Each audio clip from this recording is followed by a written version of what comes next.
ሰላም ጤና ይስጥልን የቻናሌ ቤተሰቦች፣ ያፌት ሙሉ ዓለም እባላለሁ። ዛሬ በዕለት ተዕለታችን ህይወታችን ውስጥ እጅግ በጣም ጠቃሚ የሆኑ እና ይህንን ቴክኖሎጂ እንዴት አላወቅኩት የሚያስብሉ እጅግ አስገራሚ የቴክኖሎጂ ሚስጥሮች ይዤላችሁ መጥቻለሁ። እነዚህ ነገሮች ሁላችንም ቤት ውስጥ የሚያጋጥሙን ትላልቅ ችግሮች በአንድ ሰከንድ ውስጥ በቀላሉ የሚፈቱ አስደናቂ ፈጠራዎች ናቸው። እስከ ቪዲዮ ፍጻሜ ድረስ አብራችሁ መቆየታችሁ እንዳትረሱ። የመጀመሪያው መሳሪያ ስማርት ባልብ ይባላል። ይህ መብራት እንደ ኖርማሎቹ መብራት አይደለም።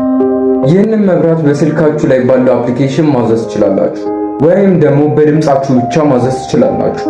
ካልጋችሁ ሳትነሱ ደግሞ መብራቱን ማጥፋትና ማብራት ትችላላችሁ።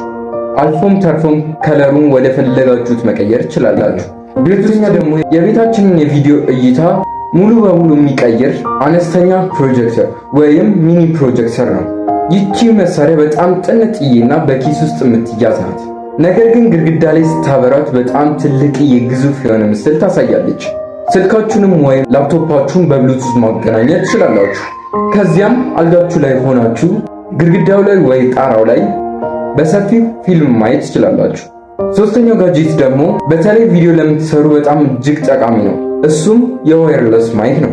የቪዲዮ ጥራቱ ብቻውን በቂ አይደለም፣ የድምፅን ጥራት በጣም ወሳኝ ነው። ይህ ትንሽ ማይክ በልብሳችሁ ላይ በቀላሉ ማስቀመጥ ትችላላችሁ። ዙሪያችሁ ላይ ያለውን በሙሉ ጫጫታ ለመቀነስም ለማጥፋትም ይረዳል። በዚህም ንጹህና ጥራት ያለውን ድምፅ ይቀርጽላችኋል። አራተኛው ደግሞ ለቤታችንም ወይም ለሻንጣችን ደህንነት የሚሆን የጣት አሻራ መቆለፊያ ነው። ይህ መቆለፊያ ምንም አይነት ቁልፍ አያስፈልገውም። ቁልፍ ጠፋብኝ ወይም ረሳሁት ብሎ መጨነቅ የለም። ልክ እንደ ስልካችሁ ሁሉ የጣት አሻራችሁን ስታስቀምጡበት ይከፍትላችኋል።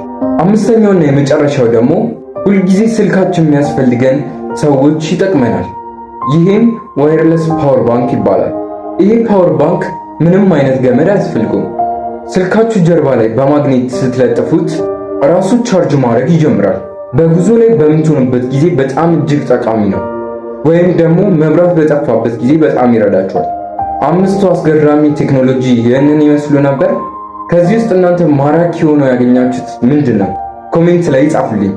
ቪዲዮ ከተመቻችሁ ላይክ፣ ሼር፣ ሰብስክራይብ ማድረጋችሁ እንዳትረሱ። በሚቀጥለው ቪዲዮ እስከምንገናኝ ድረስ